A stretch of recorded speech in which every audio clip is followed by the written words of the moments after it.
get down with the sickness, wicked Warwick. You get down with the sickness. Hubba numma numma, hey man, I'm gonna do it with me. Oh, but you? Oh no. That's I got some really stinky provolone with some crackers, Ritz crackers. I got some sliced pepperoni. I brought cheese and crackers. Bring me your finest meats and cheeses. That's right. Welcome back. It's time for the Sunday live stream. It's the Comics Talk with Reverend Sully here at your very own dojo for tactical and practical spirituality. Allow me to pimp my station just for a moment. You might be tuning in because you might have seen me on Wes's Thinking Critical's Saturday show, Comics Aficionados. If so, thank you so much for tuning in. Please hit that like button, subscribe, and turn on those notifications. Yeah, we talk about comic books seriously twice a week in a longer format show. We used to do a daily show, a daily shorter show, but we really got our heads around that we can really talk about comic books and be as positive as we can be. And there's plenty of new stuff out there to experience too and to read. So Sundays are an expression of my gratitude. Kind of like what we do with this tactical and practical spirituality. It's based around gratitude, making gratitude lists, and how gratitude can have a transformative effect on your life. See, I suffer from the chronic mopies, the chronic angries, and the chronic lonelies, and I have all my life. And my gratitude list helps me gain the perspective that I need in order to know that everything's okay, everything's going to be okay. I can work harder, I can be better, and life isn't as bad as my negative self-talk is telling me or trying to convince me it is. And good to see you, James. How are you? Cheers and huzzah! Like and subscribe. That would be so kind. I have not seen Dune Part 2 yet, but I've heard a lot of the buzz about it, and some like me, hey, like, we always have time to talk about Dune on our channel here. I'm a Dune aficionado. We'll get to that too. But yeah, if you're catching the channel for the first time, especially if you saw me on Wes's Thinking Critical, welcome. Be part of the show. We are talking about new comics this week, and I am blessed and grateful that one of my friends shares with me their digital copies weekly, and I am blessed and grateful to be tuned into the big two superhero comic books and a bevy of different Image, Dark Horse, and other indie publishers out there. And I talk about them. I talk about these new releases, new comic books. And the best part about it is that if it's good, I will go back and buy it at my LCS, my local comic book shop. That's right. I got one. I got actually literally 8 in this Boston area, but factually I have 9. Yes, I hit up Yule Carter at Fantastic Comics in Berkeley, California often. I already have. I missed out on The Sickness #4 and Rare Flavors on Boom Studios by REV and Felipe Andrade. I missed that this week. So guess what? Yule's got my copies of those. And so now we kind of like build. That's my new stack, and it'll build up to a certain level and we'll just pull the trigger.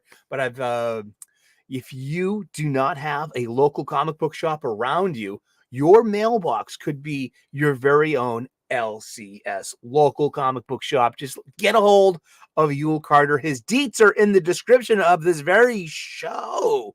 Friend of the show, fellow comics aficionado, and one heck of a good YouTuber. He's got a great weekly show told from the comic book shop's perspective. And it's very nice to hear.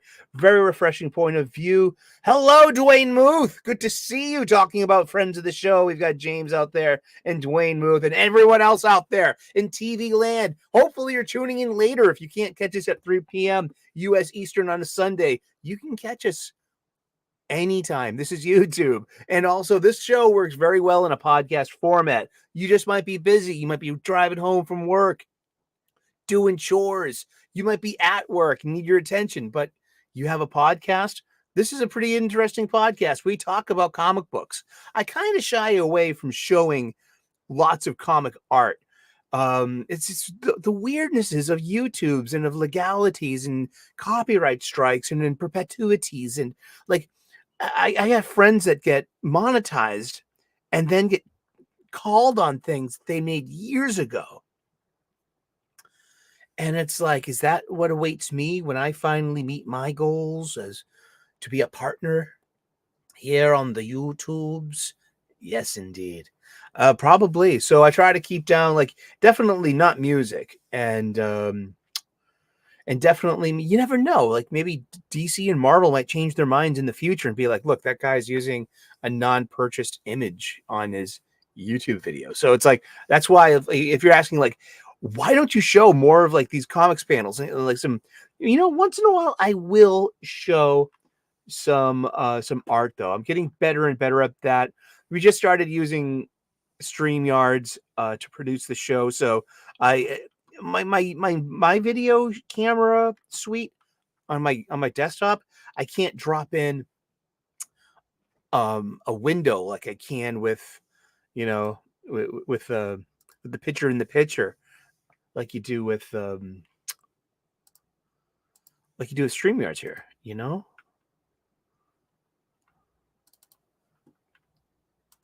when we share the image like that, here's my studio, yeah, from YouTube, exactly. And so I'm getting used to using StreamYards as a YouTube creator. Yeah, it's taking a little getting used to, especially that these live streams don't count as hours earned for public viewing, to get me at my 4,000 hours so I can have ads. That's, I guess the real money is with like super chats and memberships. So, but like, I like having goals. And is monetization the goal for me in this channel? I don't know. Maybe my next channel. I was thinking about starting a second channel with a different name. You might not even know it's me unless you know the sound of my voice and my sense of humor. I'm thinking about that. Seriously, mulling that over, putting my energies. Now that I've got like a couple of years of YouTubing content creation under my belt, I know what to do. I know what not to do. And to start off fresh with a new station, I'm thinking about it. This is a great hobby. Let's see. But what did we read this week? Like I said, I get blessed with a weekly stash of DC and Marvel comics. And well, let's read the DC comics first. Why not? What's that racket? Well, that's the sound of your mouse. You got to get a new mouse pad. Jeez, I spent $15 on a mouse pad. And it's like, do you remember you used to give those things away? Yeah, huh? And how are you doing out there today? Let us know in the chat. Let us know in the comments. Your mental and emotional and spiritual health are good things. So with some positive energy, putting your mind on positive things, not ruminating about things out of your control, running your anger and not having your anger run you. Yes, this is c'est la vie. So let's begin with Amazon's Attack number 5, by Josie Campbell. And where did it go? Oh, there it is.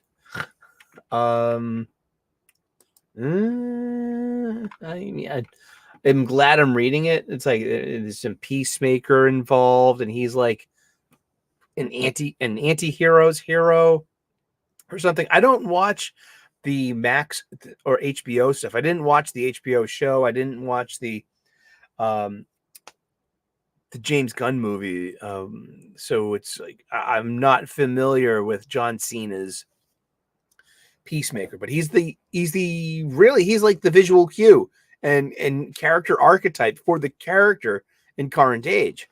So hey, Salamo, good to see you, coming all the way from Saudi Arabia, proving the international power of the internet and comic books in this great culture that we have. Is that you, Jay? Do you have stinky feet? No. We have some stinky provolone. Yeah, I mean, when are you going to wash these things? Oh, I'm sorry, you're ticklish. Don't get any toe jam on my Ritz cracker, please. Oh, gosh. You can take the Canada out of the bear, but you can't take the bear out of the Canada or something like that.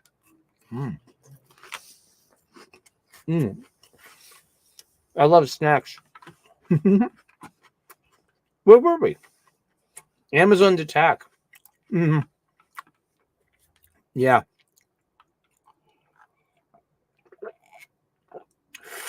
One more issue. It's all the Wonder Women that aren't Wonder Woman, except for Artemis. She's got her own story that's going on over at Batman Brave and the Bold, and we'll get to that one probably next. But Amazon's attack, Josie Campbell's writing it, so it's got a big Mary Marvel angle. And apparently Mary Marvel's powers, her Shazam, comes from the Olympian gods now. And not the... When didn't it?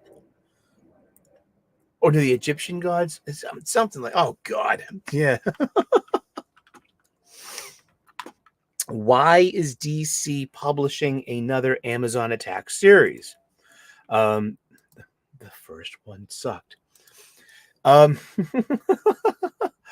It is the spinoff of what's going on over on Tom King's Wonder Woman.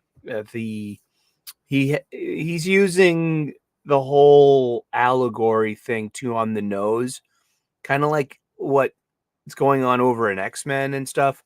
That it's just about the Amazons, the Themyscirans are a marginalized community in their immigrant community. Yet one person committed a crime. One Amazon committed a crime, so therefore all there's like a superhuman ICE agency, deporting Themyscirans and stuff, and Wonder Woman refuses to budge because she's Wonder Woman. She's going to stand up to this. And it's all going to the plan of the patriarchy. Yeah. And it's just, I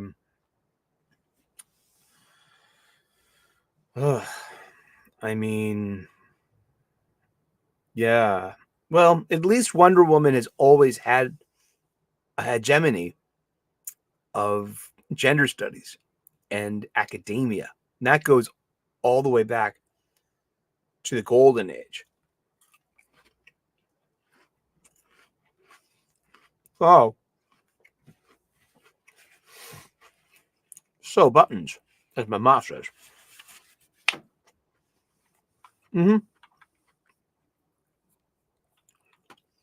Amazon attacks ends in one more issue. Batman, the Brave and the Bold, the anthology book. It's extra thick. It's and this week wasn't that bad. Usually it's hit or miss with me, but there was no Tom King book in it this week. It's $7.99 an issue. This is issue 10 of I wonder how long it's going on. I want to see if it's solicited. It's been solicited up to issue 13, up to May, so it's pretty much ongoing.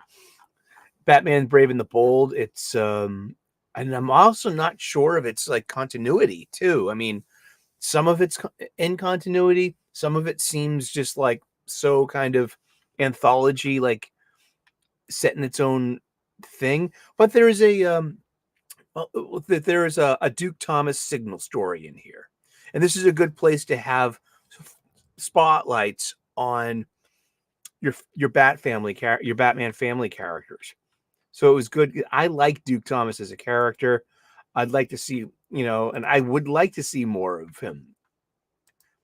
But this particular story itself wasn't that great. I'll say that much. But at 70 pages, it's a thick comic book. And there's a really interesting Carl Kerschel opening story in here with a young Bruce Wayne, and he's got a different Robin. And her name's Mia, and she's a girl. But there's Alfred, there's Bruce, there's Batman, and she's like still training to be Robin. Is this the prototype Robin? Say like the Robin Zero before Dick Grayson, the one that came back for revenge against all the Robins, and the Robins mini that came out a few years ago. If anyone knows, let me know in the chat. Let me know in the comment section.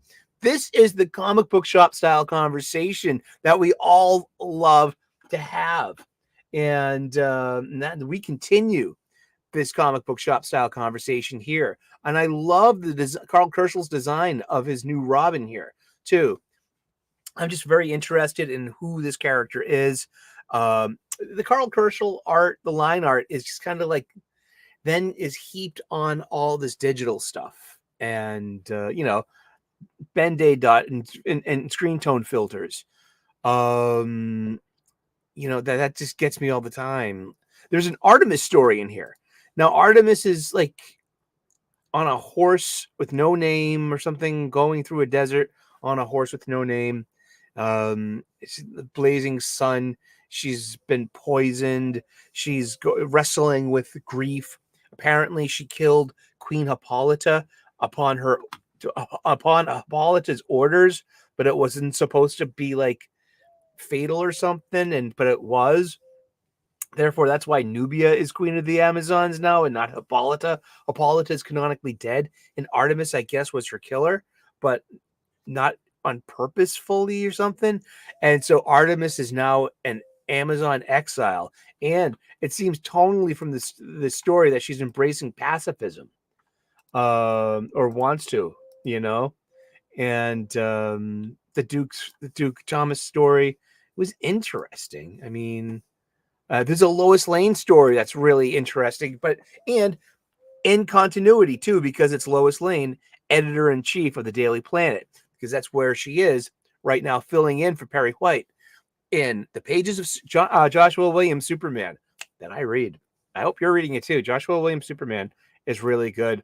Then there's a Dan Waters anime style, like a manga style story to end it. It's called Batman the Cheeseburger, and it's a Clayface story as well, and it's about just Clayface just wanted to enjoy a cheeseburger, and he's describing about he has to reform like every part of a human body down to the tongue and to the taste bud, and after all that effort, to look normal and to just go to a Big Belly burger or something and order a belly buster, and to it didn't even taste right because he hasn't have a tongue anymore. He's Clayface. He's a bucket of ooze that takes mimic form.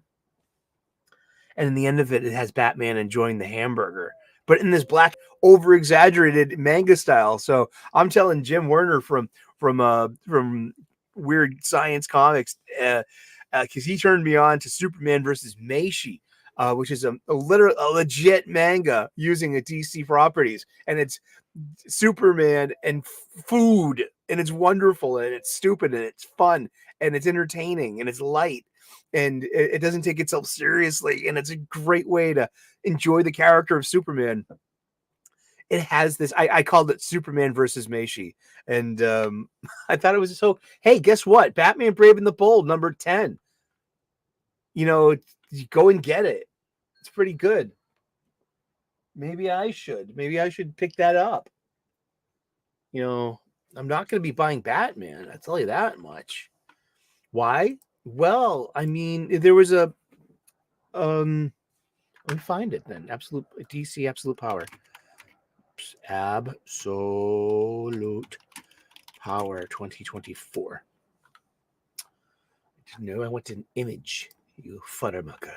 Here, that works. I just want the image, please. Can I please just see the image? No? This is the preview gallery. Thank you. Okay, well, that'll do. F it. F it. All right, share screen. Ladies and gentlemen, the power of Pikachu, my producer. He brings us, but he can't touch the buttons. See, this is the preview art that we got about 2 weeks ago. This is the Dark Trinity that will be taking on the superheroes and probably supervillains too. Amanda Waller of the Suicide Squad hates superpowers so much that she wants to get rid of all of them, especially since the Titans Beast War it should have woken us all up to the dangers of having these superpowers all around.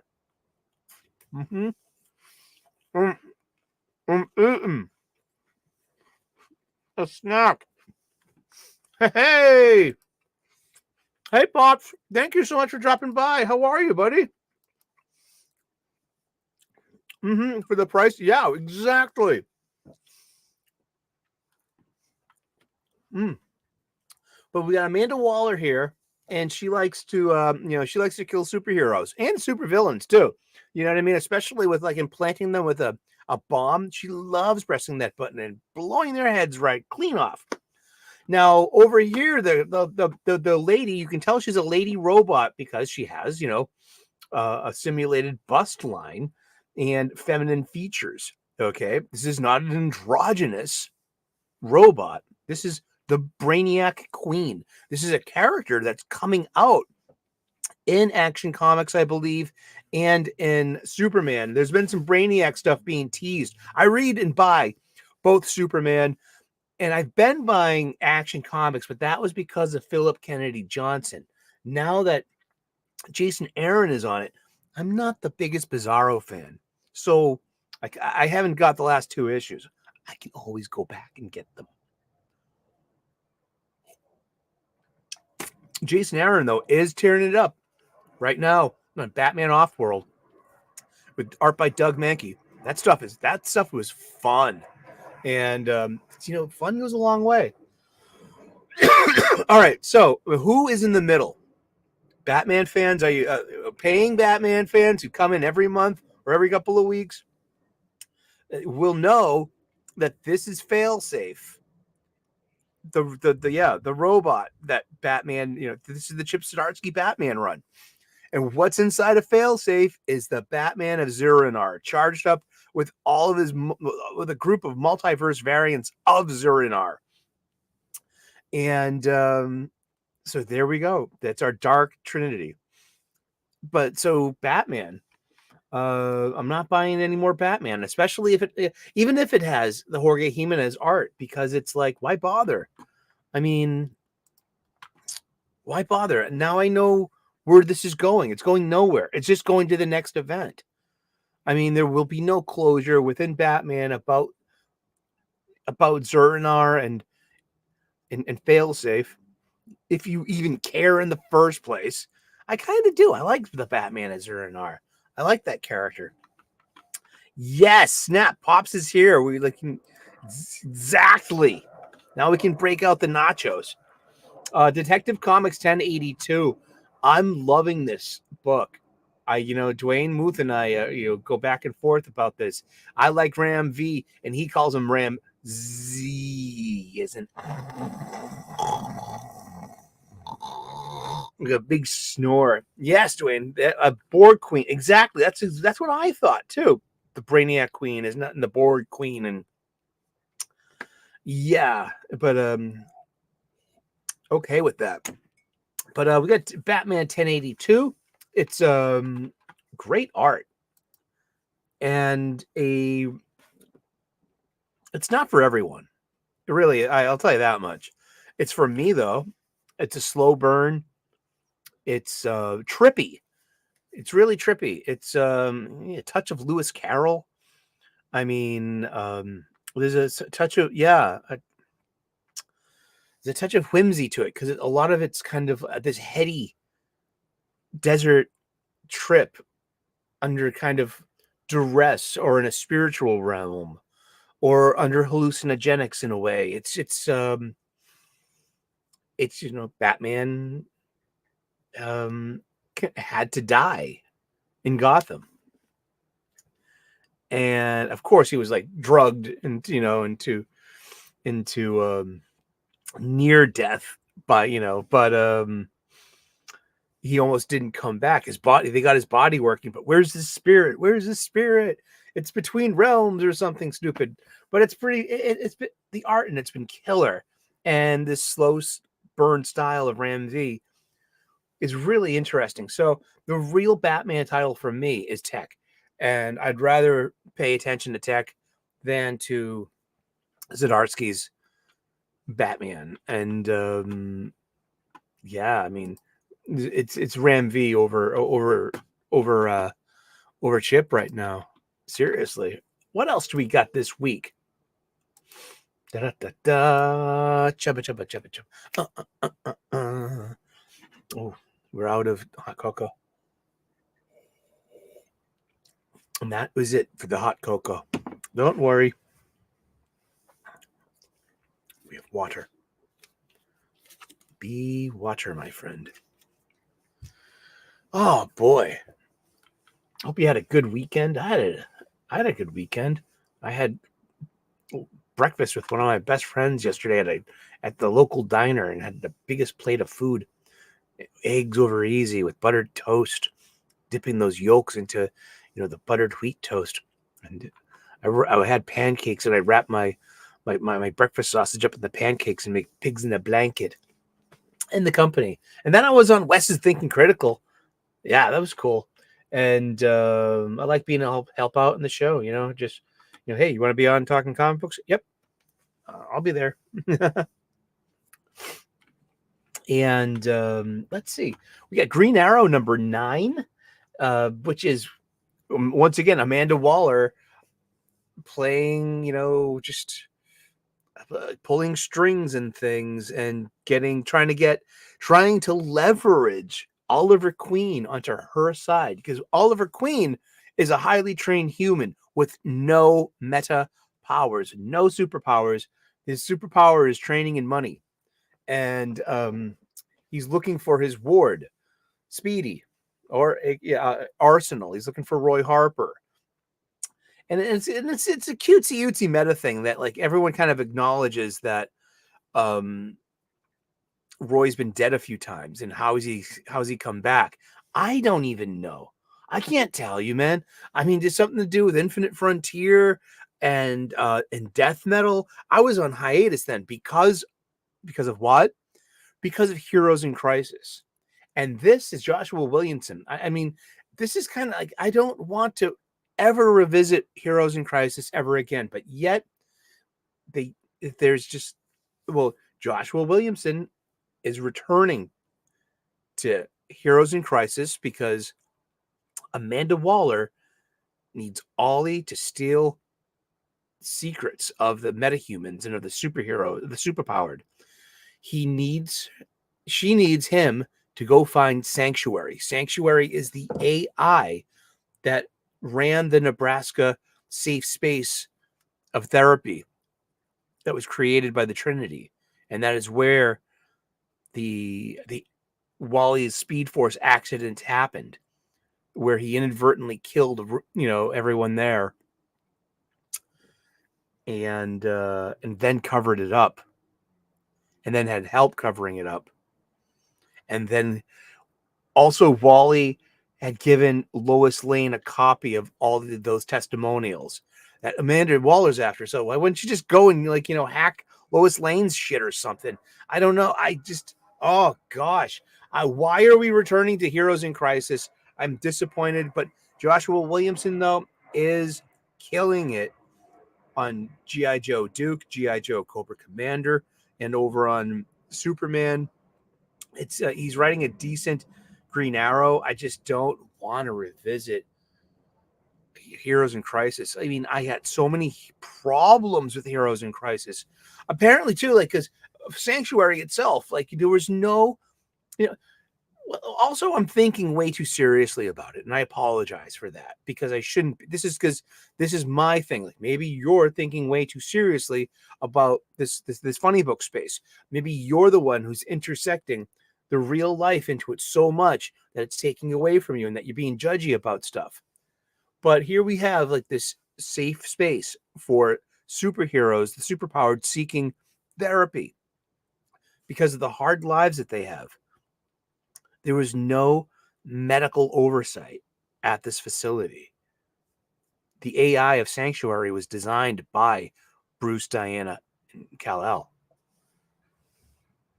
And these are story notes. I mean, this is the writer's fault, and this is the editor's fault for not saying something like, why isn't there a real MD doctor there on staff, you know, that could dispense medicines, that can that can, so the background and, Xeno issues, like that knows about, like, Martian psychology and also Atlantean physiology, for like Lagoon Boy and, stuff like that, where it was like, because there were, like, android, drone servants there, that they were all Sanctuary, but they were driven by that AI. But then the heroes, part of their therapy was going into the confessional booth and just talking. There's this famous 9-panel grids of Tom King's, of just, like, of faces and just and dialogue. This is a Tom King theme. This is part of his storytelling technique. And so Sanctuary's out there still, and has all of these, all of these confessionals with all the different heroes that went there over time. People unmasking, people telling deep secrets. And, like, so it's interesting that it's still out there, sure, but I mean, oh gosh, we have to go back to Heroes in Crisis. No, thank you. Of course, I'm going to read 10 because it's in my digital pirate chest. So of course I'll keep reading it. I'm not buying it. I did buy an issue recently. I bought issue 7. I got that specifically for the Santa cover as well, because I like Santa covers. I think that DC did an amazing job this past Christmas 2023 by actually celebrating Christmas a bit by embracing Santa Claus. You had the Santa Batman team up, Silent Night, that was really fun. And then you had all the Santa variant covers and the Christmas holiday variant covers. And those are going to look great on my spinner rack next year when I decorate it as a tree. Harley Quinn 37. I wonder if this is, like, the last issue of the series, because it felt like it. And it's most definitely the last issue of the arc.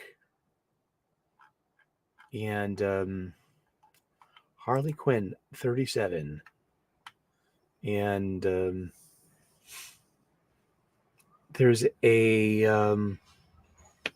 it's $4.99, 40 pages. There's always a backup feature. It's written by Teenie Howard, who's also doing that good job I feel over at Catwoman. People, lots of people some Kelly Jones art in there. There's a lot of different artists in this. There's been a Harley Quinn multiverse kind of thing going on. I've been reading this for the past couple of months. So, it's it's been solicited up to 40. So yeah, it's good. Okay. This is not the final issue of Harley Quinn. And, it has an interest. The backup features, at least the backup feature in this book has been consistently good. and entertaining. The major story though has been some kind of hot and cold for me, because I love multiverse stuff and I love classic DC multiverse stuff, especially the culmination for me for Morrison's Ornery of the Worlds and the 52 Earths of that, and they played with that a bit too, and but this is multiverse Harley Quinn, antics, hilarity ensues, kiss bang kill or whatever. What do they say? The kids say about this? That's the TV show or something. But yeah, that was Harley Quinn 37. It's not great. It doesn't suck. But, and there's so many different artists in this too. It's like, it's a real eyeful, you do get some Kelly Jones in there. You get some Stefano Raffaele. You get some, some Marguerite Sauvage. You get some, there's a lot of different things going on in this book. So check it out. If you like Harley Quinn, it's for girls by girls. So, if you're a girl, if there's any girls out there in the audience, you got any single friends? Jeez, no, I'm just kidding. People don't do that anymore.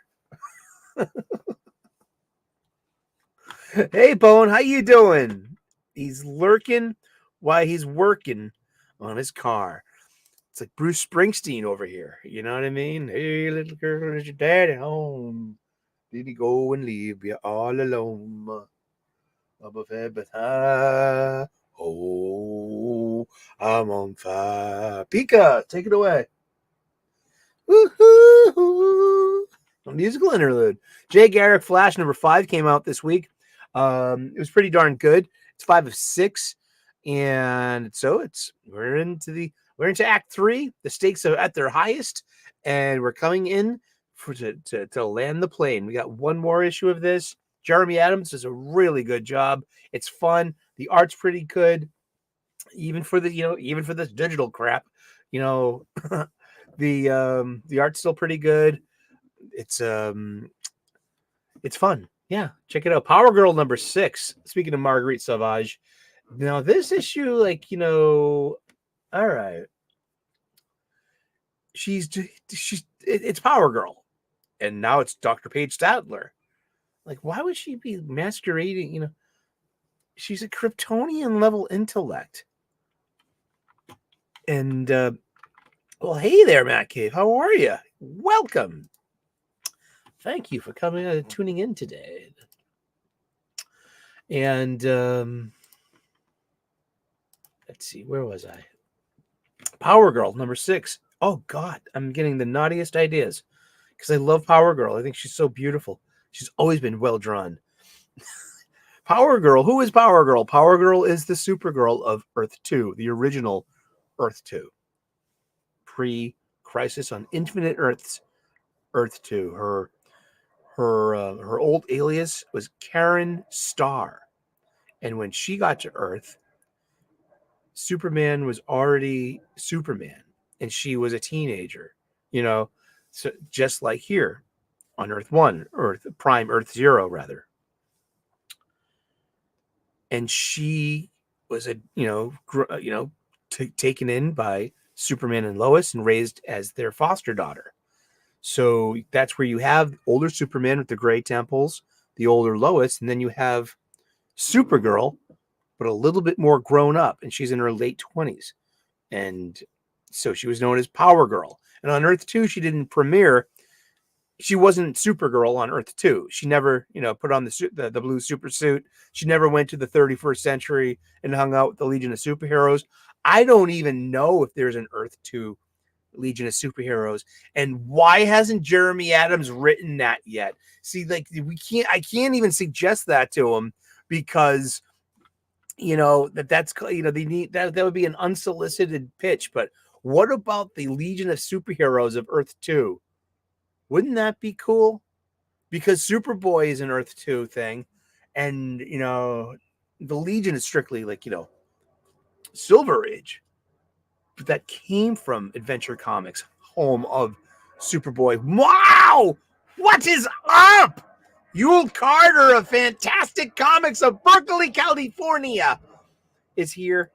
And his deets are in the description. If you do not have a local comic book shop around you, you are your own mailbox away from having one. Talk to Yule. His deets are in the details. That's between you and him. But yeah, Yule hooks me up with comics. Exactly. Power Girl is you have this bloody awful thing to say there, James. Please. Okay, so where am I going with this? Well, because, Kara Zor-El is a beautiful woman. The blonde hair, blue-eyed, and especially on Power Girl, very busty, lips, hips, and tits. Wow, I feel like that old metal song. And her famous boob window, that's just what design, what cleavage, what cheesecake. She drives lots of, she gets a lot of different variant covers, man. So well done. Thank you, Art Germ. Thank you. I wonder if Art Adams has done one. So we got Power Girl, this post Infinite Frontier, post Doomsday Clock Power Girl, who is now referring to herself as Dr. Paige Stetler, no longer Karen Starr. Okay, so she's and she's teaming up with Kara Zor-El, Supergirl, the teen, so Kara Zor-El, there's maybe about within a 10-year age difference, physically. And, Power Girl's about 10 years older than Supergirl. So they're teaming up. And all I can think about is shipping, what the kids call shipping. You know what shipping is? Shipping is what's ruined comic books. We all know what shipping means. Shipping definition in comic books.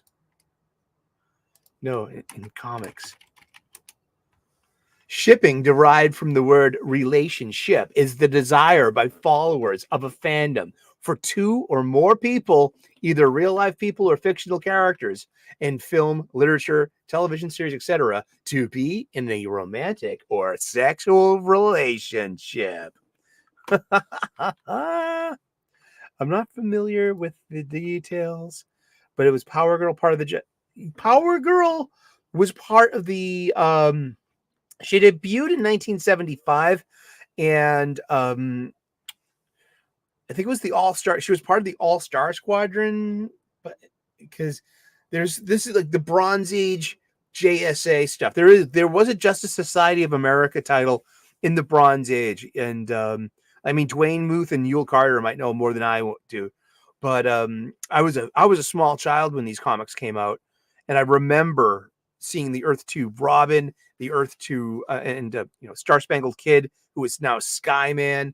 I got this when I was a kid. I got this. I was 8 years old, 7 years old, summer of 1980. It was DC Blue Ribbon Digest number 3. It had a $2 cover price in the 50-cent days, and my grandfather must have given me a couple of bucks because I got this issue, and it had a reprint of All-Star Squad I think it was All-Star Squadron. That it was the debut of Power Girl with the updated Robin the Earth 2 Robin suit that looked more like like the traditional Robin colors. If you've seen Earth 2 Robin's got a great design.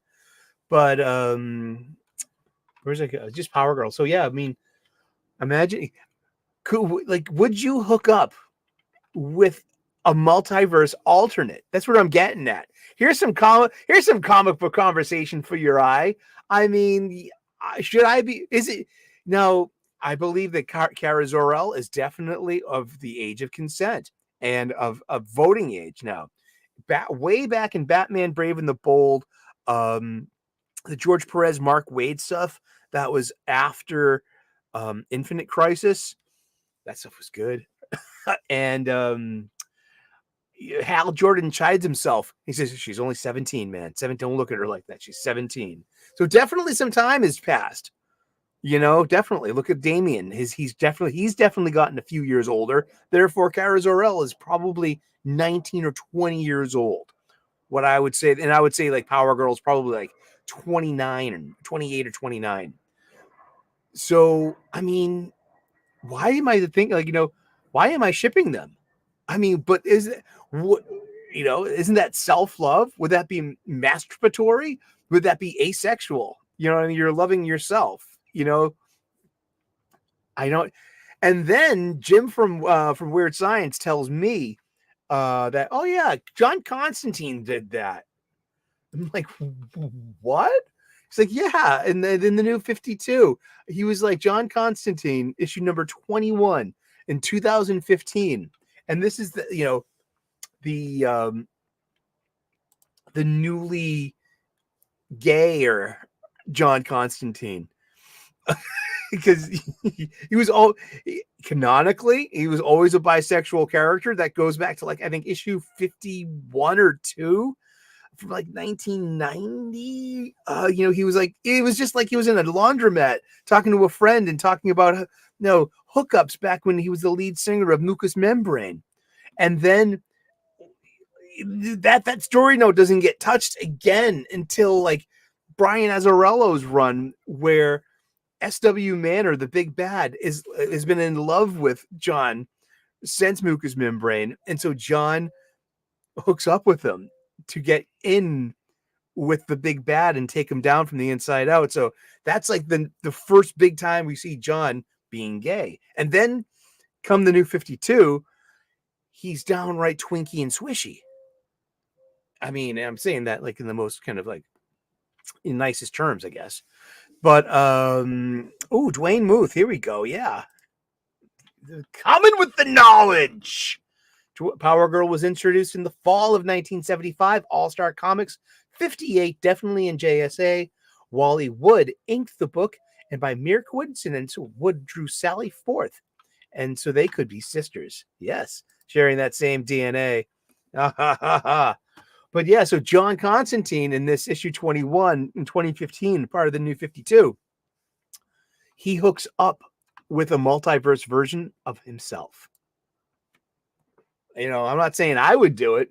Maybe if it was like, what is it? Like, the gender swapped Earth. Maybe if there was like, if I met Erica, like, hey there, you bored? Hey, isn't this just like playing with yourself?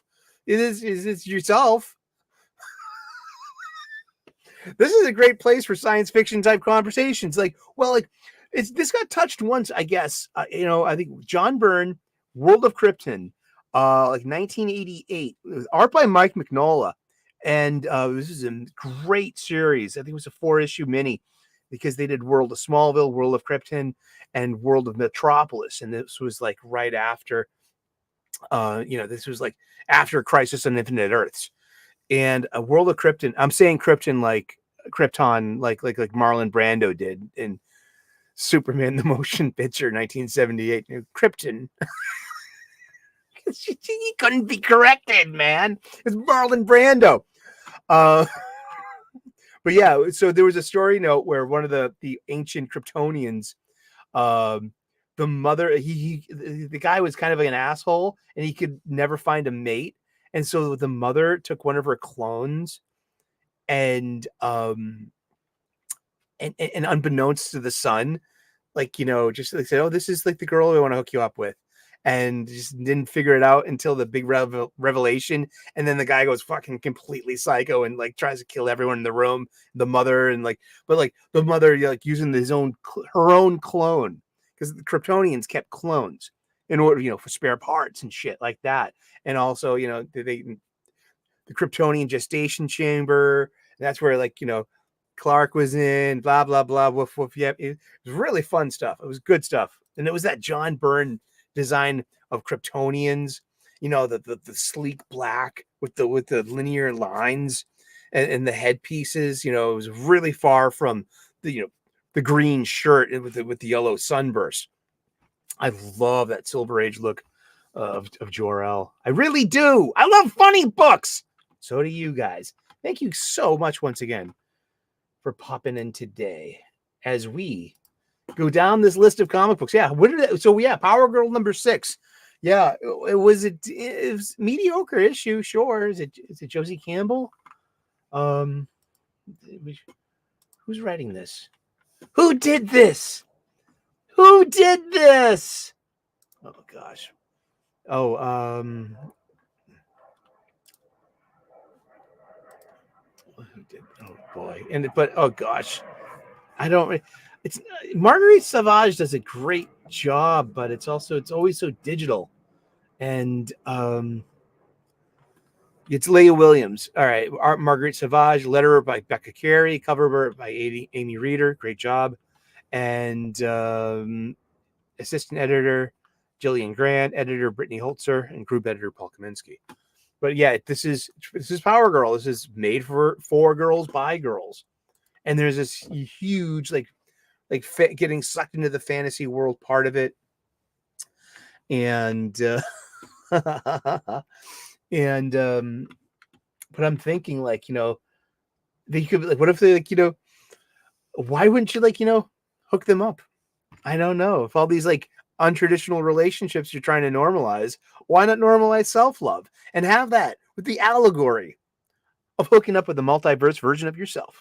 Let's get back to get your mind back in the clouds and off the gutters, please, Sully. Oh boy, this isn't me though. I mean, I don't do anything. I read what Pico writes down. It's like I'm just the talent. Flash number 6 by Cy Spurrier. That happened. Seriously, great art by Mike Diodato that gets completely heaped on with digital effects, Ben-Day dot and screen tone dot filters and just digital weirdness. And gosh, I mean, and then the story too. It's just like, oh gosh, we have, it's the worst thing we can say about it, or I can say about it, is that Cy Spurrier is just trying to be Grant Morrison here, and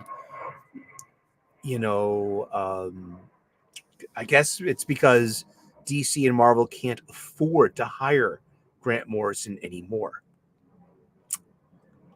That makes sense in a way. So why not give it to his heirs apparent?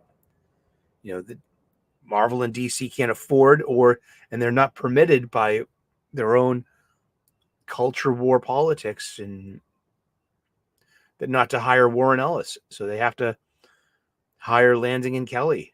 Geez. But Flash number 6, I'm a huge Flash fan. I love Flash comic books. I want to like this. How did the kids become 13 years old? I don't get it. Well, because they're Flashes. I mean, they could have just have hyper fast metabolisms. They could have gotten time lost. Anything could have happened. It's a comic book.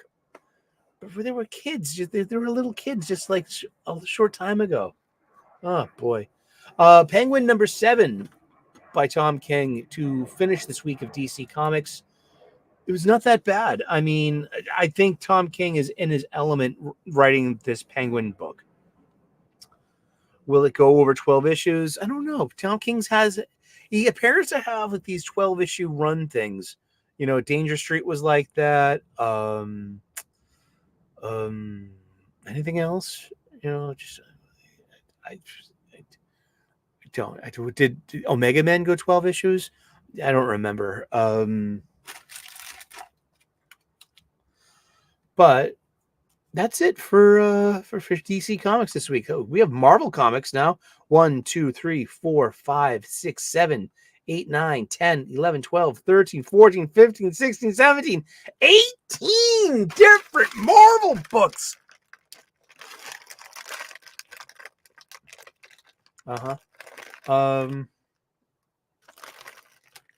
Cheese, cracker, Ritz cracker,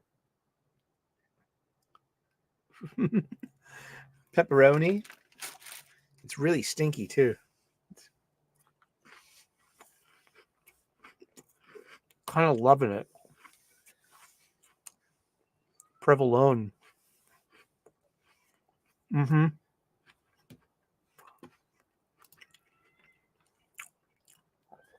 Good call. That's right. I agree. Need something to drink.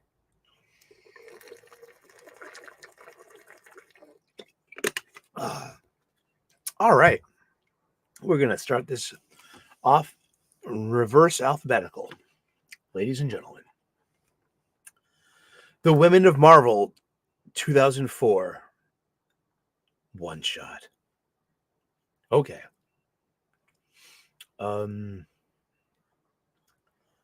It has Malice the Mitigator, written by Gail Simone, art by Lydia Rosero, who did pencils and inks.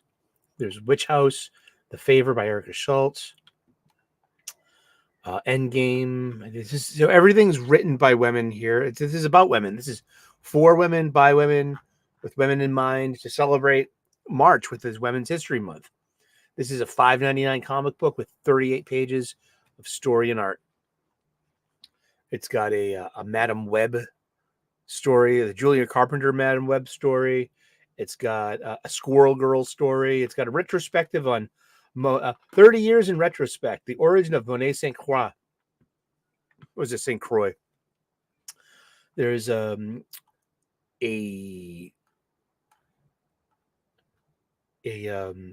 Black Widow story in here, and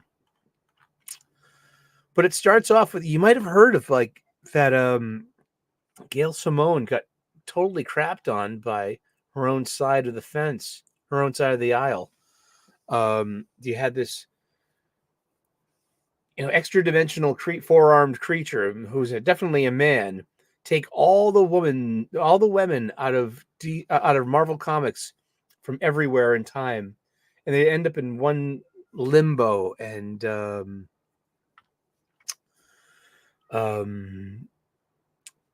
Sue Storm argues back to the guy, like, what, why would you take all the men out? That'd be like taking all the men out of a universe. We like the men, and all the girls are like, yeah, we do, like, and just like even Captain Marvel, Carol Danvers is like, once Tony Stark is actually a nice guy, and She-Hulk, is like, and then there's Mary Jane and Gwen, pre-death Gwen, agreeing about Peter, stuff like that, and it was actually a nice moment, and then there comes the internet. How's that? Wow. So Gail Simone, I was reading that thread. I really was. There's a thread out there, on Twitter, on X, and then there's a Wanda, Scarlet Witch, and is she shipping with Darcy of Darcy of the Thor stuff? It's like, is that what's going on? Is that, is Wanda is Vision dead? I don't know. I have no idea what's going on. Partly because I don't care, but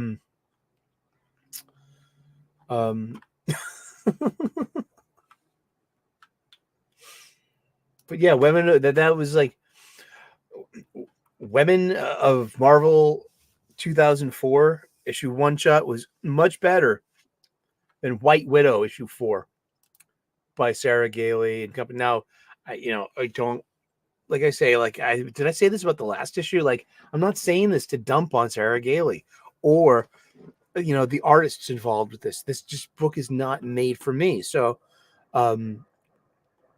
it's I just think it's badly formatted. I mean, as design goes, like the first thing we look at is an info dump page, and all the copy is at diagonal. You know what I mean? So, but if you had a physical copy in your hand, you could at least turn it a little bit and read it. You know what I mean? With proper justification. Now, like, reading it digitally, I'm like craning my head. I'm just like, so my first thought about this comic is discomfort and groaning, like, oh, and then comes the story. It's, and the cutesy snarky, the narrative caption boxes that are kind of like app prompts and stuff. It's just haha, hey Adam Frey, yeah, he's grounded. Get it? He ain't going anywhere because he's grounded. It's a bad pun. He's a naughty Pikachu. He's grounded. But I mean, this is just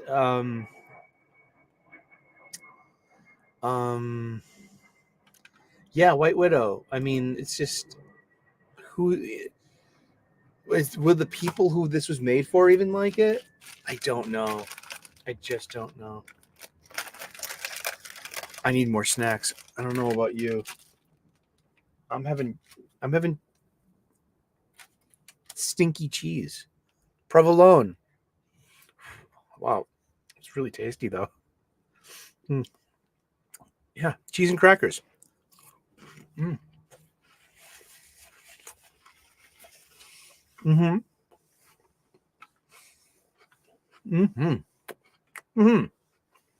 my mouth's full. It'd be gross. Don't be gross, Sully. What if Venom?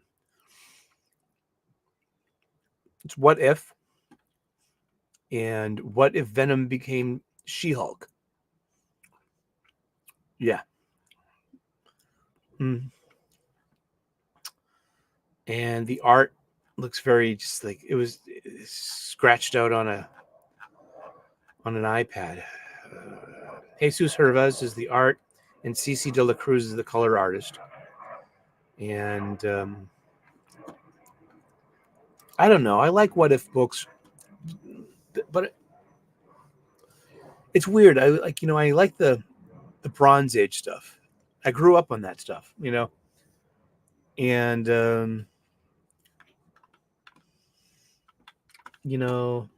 yeah, nah, that's a complete miss. We've got Star Wars Thrawn Alliances #2, which ends up being really good. See, I'm a lifelong Star Wars fan. I really want to like Star Wars, Marvel Star Wars books. They just don't make enough good stuff, and some of it's been surprisingly okay, like this one. But this is adapted from a Timothy Zahn novel, so it's got a built-in decent story, and it's a lot of flashback stuff about Thrawn meeting Anakin Skywalker during the Clone Wars before Thrawn is part of the Imperial Navy. And then it's compared to a parallel adventure where Grand Admiral Thrawn has to go on some kind of secret mission from the Emperor alongside of Lord Vader. So you have the parallel stories of their team ups. And I'm just like, Thrawn's going to figure out he's Anakin he's probably already figured it out. He just hasn't said it yet. And I'm looking forward to that, putting 2 and 2 together. I like that kind of stuff. Simple. Hey, George Lucas. How you doing, buddy? Good to see you. Happy Sunday. But I'm liking this so far, and more good Star Wars, please. Let's see. There's Spider-Punk 2024, issue #1, $4.99, 34 pages of story and art. Take that with your $3.99. Holding the line at $3.99, but only on certain titles. Remember that. Only on certain titles. And it's about Earth 138, and it's Hobie Brown. Who's Hobie Brown? He's some punk kid that got bitten by a radioactive spider in his multiverse, in his Spider-Verse.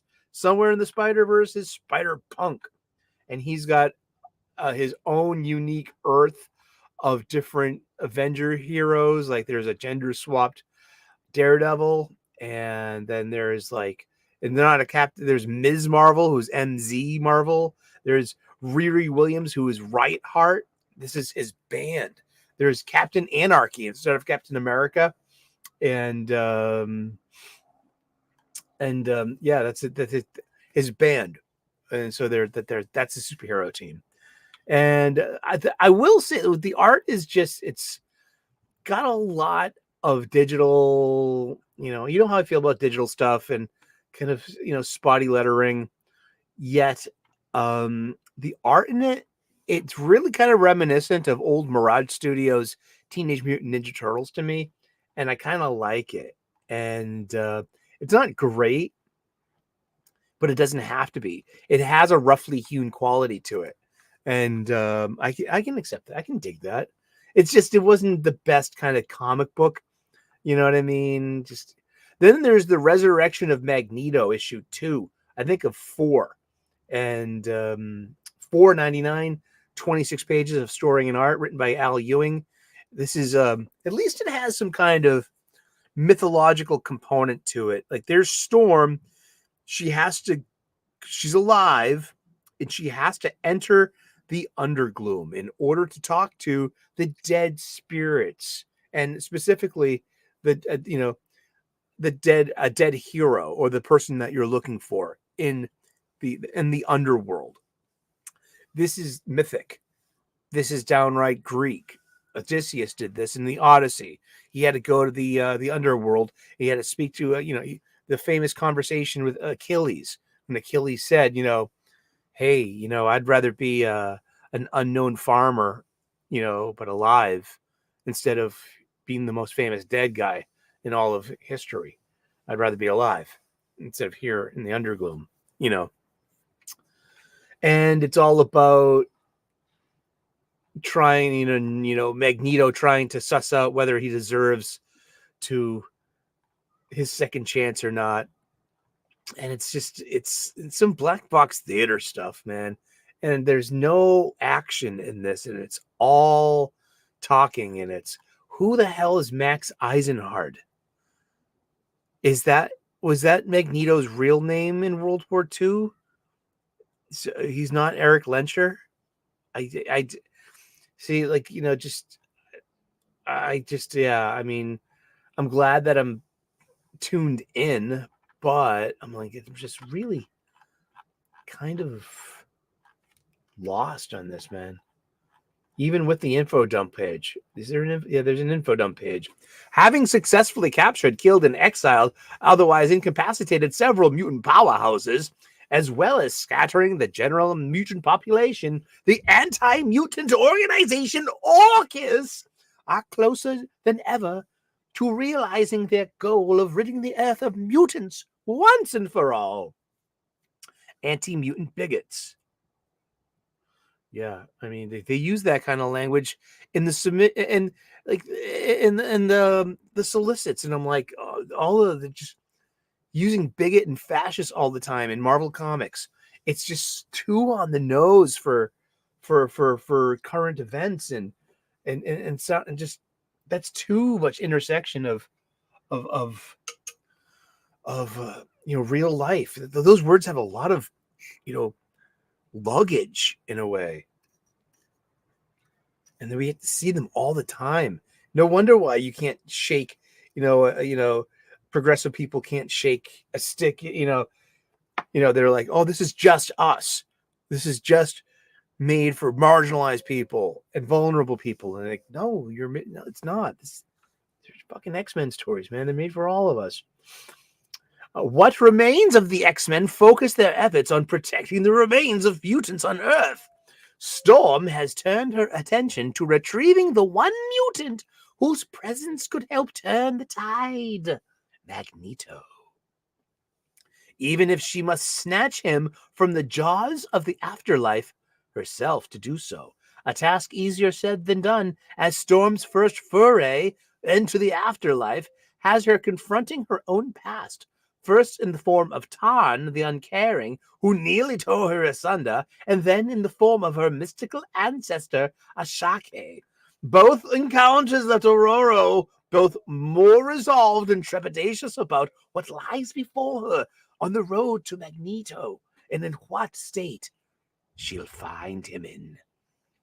This is the info dump page from issue 2, from the fall of the is it the Fall of X or the Fall of the House of X?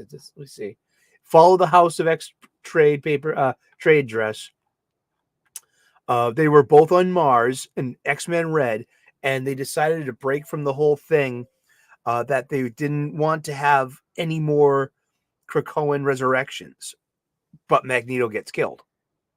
So they really need Magneto. She really needs Magneto. Max, Eric, who the fuck is he? I don't care. But oh man, yeah, the dramatic reading of the info dump page. You could find it here. I will do it. Yes, we have Power Pack issue 2, Power Pack Into the Storm, written and drawn by their creators Weezy Simonson and June Brigman. It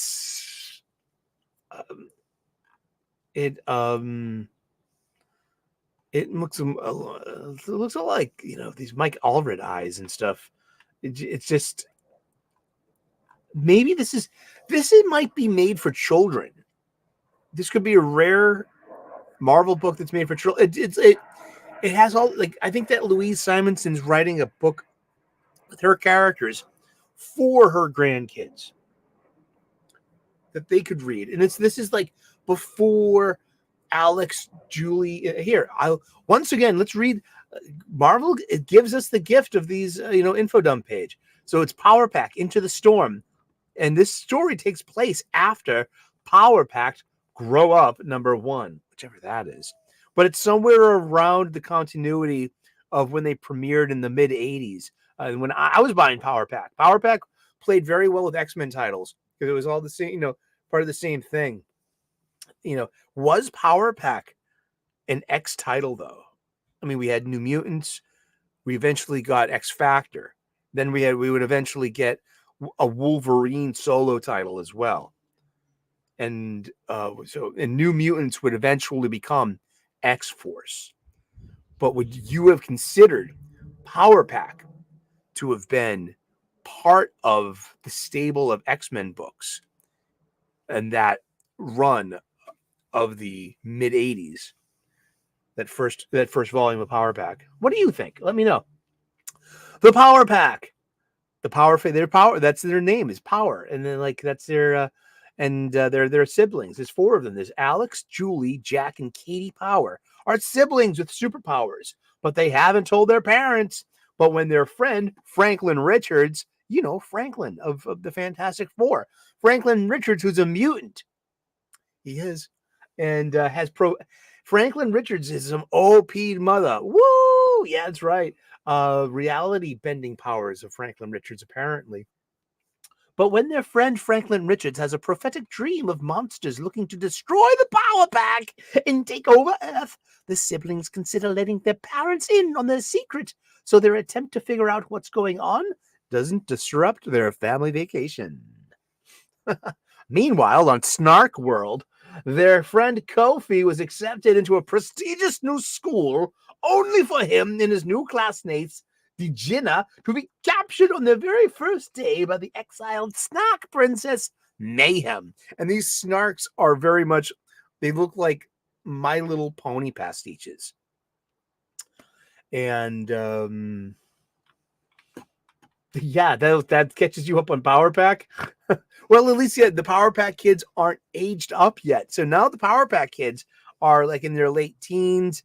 One of them is hey, hey, we've got these kids old enough. They have to start shipping with people. They have to start dating. They have to start being proper representative models of vulnerable personalities and stuff.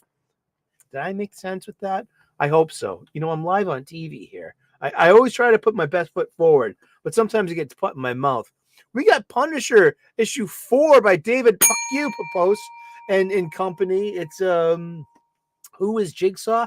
I don't care. I don't care about your book. You know what I mean? I read it. I looked at it. I endured it. You know what I mean? F you, you clown. He blocked me on Twitter for no reason besides adjacency with someone that he doesn't like, some stinky bum. I got stink for you. I got cheese, man. I got provolone cheese. This is funky. Wow. It reminds me of days with no. It reminds me of days with no socks. You know what I mean? It's sharp. We're talking cheese, man. But yeah, Power Pack. Yeah, Punisher. Yeah. Miles Morales Spider-Man number 17. Cody Ziegler. This is Retribution Part 1. The gang wars at an end. And it's actually really good use of an original supervillain of Miles Morales's Spider-Man and Rabble. And it's a superhuman that can that uses technology and like it just has like a telepathic connection to technology, and just like it's really interesting. So it wasn't that bad. What else we got? We got an Invincible Iron Man number 15. It's got War Machine on the cover, and even poor cute Jerry Duggan.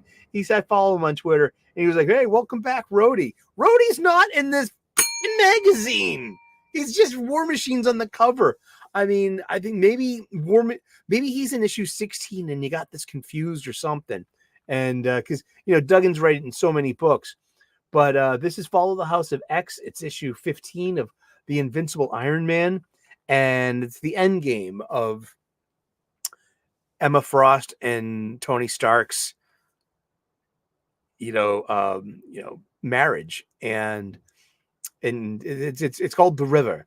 Phylong and the anti-mutant think tank Orcus have used Stark Unlimited to produce mutant hunting sentinels with Iron Man technology and forced most of Earth's mutants to flee the planet. Orcus's influence now reaches to the highest positions of power around the world. To fight them, Tony has teamed up with Emma Frost and the Hellfire Club, going so far as to create an alias for Emma as his new wife. The couple then tasked Riri Williams and the X-Man Forge to build a fleet of spacecrafts out of the mutant metal Mysterium. Unfortunately for them, the artificial intelligence contingent of Orcus have grown tired of Stark and sent an assassin to take Iron Man out of the equation. So this is actually a really good action-oriented issue. A lot of fighting, a lot of action, a lot of good comic book panels. We have Kreese Lee does the pencils, and we have Walden Wong on inks.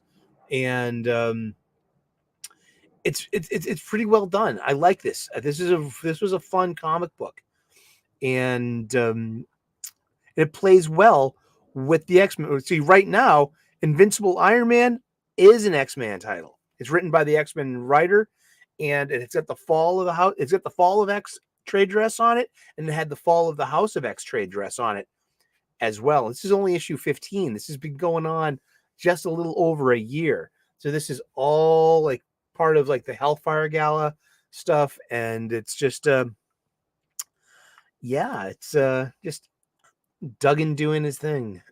But we get the new Iron Man armor, and it looks great. It's made out of this mutant metal Mysterium, which is the mutant metal. It's it's just some new thing, man. It's like unobtainium batteries.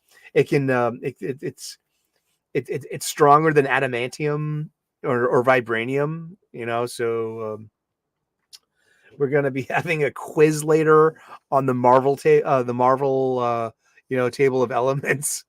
We have Immortal Thor number 7, written by, is this Jed McKay's book? No, this is Al Ewing, and it's got great art. Martin Coccolo,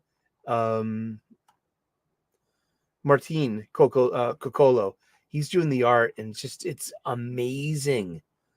It's really good fine line art. The colors in this are not garish. The colors in this are really actually subdued and a good color palette. This has been my favorite issue of Thor in a while. It's not that bad. This one's not that bad. Usually it's kind of just not been my cup of tea. I'm not saying anything bad about it. It's just more of like, Immortal Thor, kind of just iffy on it. Thor's never been my thing. Like Hulk's never been my thing, but I can always read I can always read one. Giant Size Fantastic Four number 1, 2024. Giant Size is celebrating its 50th birthday as a Marvel title, like Giant Size. It's a a Marvel thing. So we have like giant size Spider-Man, giant size X-Men. So like we're doing giant size Fantastic Four this week. I think this week, it's giant size Spider-Gwen. And then the following week will be something else. But half of this is a new book. Fabian Nicenza's writing it. We I think we got like a new villain in this, and it's pretty good. Then we have Fantastic Four number 33, written by Stan Lee with art by Jack Kirby. As the backup in this book. And that's really, really good. I mean, like, it just took me a while to figure it out. And I'm like, oh, wow. Kirby art. Oh, boy. No quizzes. I suck at that. There'll be no quizzing. Don't worry. You won't get, you won't have to do detention for, like, failing, the quiz. Stand by. Wait, stop cam. 1 second. Yule Carter knows this sound.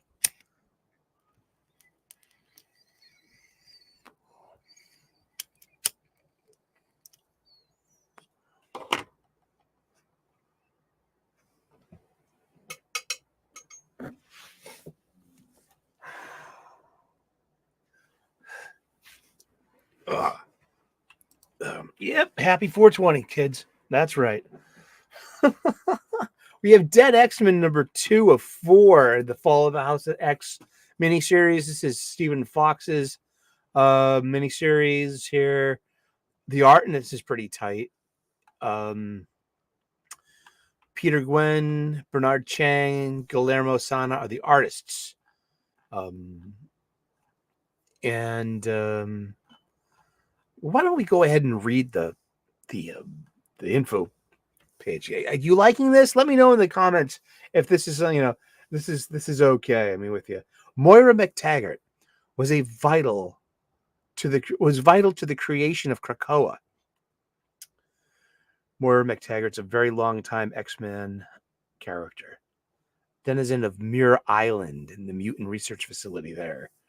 There's a long history with Sean Cassidy, aka Banshee, and Black Tom too. I think it's his brother, and or is his cousin or something. Moira McTaggart was vital to the creation of Krakoa, a mutant born with the unique ability to relive her life over again every time she dies. Moira came up with the idea for the mutant nation in her 10th life, hence the whole powers of 10, the Roman numeral. It's House of X, powers of 10. Moira came up with the idea for the mutant nation in her 10th life. Unfortunately, her secret machinations did not sit well with all of Krakoa's leaders, and she was eventually depowered and, to prevent her very human death, uploaded her consciousness into a robotic body and joined the enemies of mutant kind. Oh boy. So yeah, I mean, I'm actually becoming more and more fond of these info dump pages. And then we also have character pages too. Like, okay, I'll share this screen. Why not?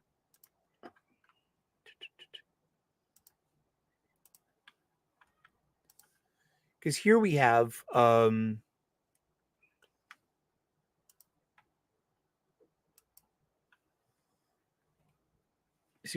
here's our team.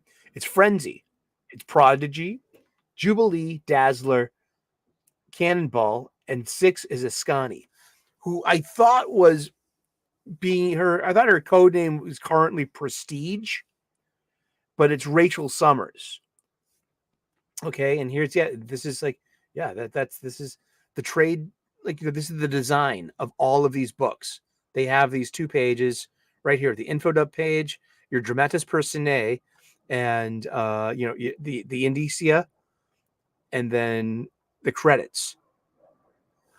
And then that little, see that down there, Dead X-Men 2, Fall of X. That's the memo page stuff that Hickman brought in from day 1 of his runs here. Matt Meanwhile, there is an evil dominion outside of space and time and space with ill intentions for all life in our universe. Professor Xavier knows what an existential threat this dominion is for everything and has a number of desperate plans in action to stop it. For one of these plans to work, a team has been tasked with leaping into past versions of the timeline, versions created by Mr. Sinister. Yes, this is the convolution of story. I love this, but artificially using Moira's mutant powers to retrieve information from a pre-robotic Moira in one of those timelines. This is like, wow, this is out there, man. The team was, at the last minute, able to find a still mostly human Moira, one who, rather than becoming fully AI, had merely lengthened her life with cybernetics. Unfortunately, they unknowingly provided that cyborg Moira with the means to leap out of that doomed timeline herself and into her own past lives. And these X-Men, the dead X-Men, these were at these Hellfire galas, there were it was like vote for your next X-Men team. So it was kind of like weird because now you have the third annual Hellfire Gala, and the first and the second and the third annual Hellfire Galas, there was an online poll, and here's your choice of 10 people. The top 5 are the new X-Men team, and these are the characters that supposedly won. And unless it was already pre-written, and just that it was just a kind of goof. But these were the X-Men that died that day at the Hellfire Gala when Moira and Nimrod and Orcus came to crash the party. Frenzy, Prodigy, Jubilee, Dazzler, and Sam Cannonball Guthrie. They all got killed. So I can't even recall like how they got their bodies back, or like, if they, I know that Charles has pulled them out of the timeline. Did Charles pull them out of the timeline right before they died or something? See, it's like this comic book convolution. Don't you love it? Just like these stupid stories. Stupid stories. But still, they keep us going, don't they? We got Carnage number 4 by Torrin Grunbeck. This is actually going to be crossing over with Venom for a couple of issues. It's called Symbiosis Necrosis, I think is what it's called. It sounds like an old metal tune, like an old Motley Crue album. And but Carnage by Torrin Grunbeck has been pretty darn good because there's a lot of horror in these books, and it's a lot of over the top gore. And in their quest for godhood, Cletus Cassidy and the Carnage symbiote have rendered themselves immune to almost anything. The only real threat to them is Anti-Venom, the healing symbiote that resurrected Flash Thompson. Flash tracked Carnage's bloody social media trail to his latest victim, but this time, Cletus made sure the blood was on Flash's hands and face, just a bloody mess. And it's like, yeah, it had this like, it was just right out of the movie Seven, like tonally and like over the top gore, or something like Saw. That when Flash Thompson opens the door and turns on the light, the captive, an explosive went off and their head blew up, and there's Flash with all this human gore all over him, and it was like he had inadvertently caused the death of the victim. And it's just Carnage trying to be mean to him, but it works. And this is Carnage has been pretty entertaining. I'm surprised. Never been a Carnage fan. We got Cable issue number 2. This is written by Fabian Nicieza. It's got a really nice cover. I think Will Sportico did it. Alex Sinclair did the cover. Oh gosh, it's really good. It's really interesting because it's what we were just saying about time lost and multiverse alternates, hanging out. Now, like I wouldn't ship these two, or would you? Seriously, is this is Cable, and Cable right now, there's a 40-year-old version of Cable, and then there's a younger version of Cable, like a teenage version of Cable. So, but I think he's a little too young for that. But also, it's one of those superhero things, like one of those modern, identity things. Like, is Cable part of the alphabet community? Is Cable bi? Wasn't Cable hooking up with Deadpool or something stupid? Was that the whole or was it just subtext? And that's not in the Pride annual or something? I don't know. Let me know. I'm asking questions here. We ask questions here. I have more questions than answers any day of the week. Seriously. But we've got pencilers and inkers in this. But it's Cable and a team up with himself. So it's old Cable teaming up with teen Cable. And and hilarity ensues, I guess. So with the recent explosion of anti-mutant sentiment cultivated by Orcus in the wake of Krakoa's fall, mutants have you noticed the whole like anti-mutant thing? But that is a tried and true story beat with X-Men titles. It seems that we always get far away from Operation Wide Awake.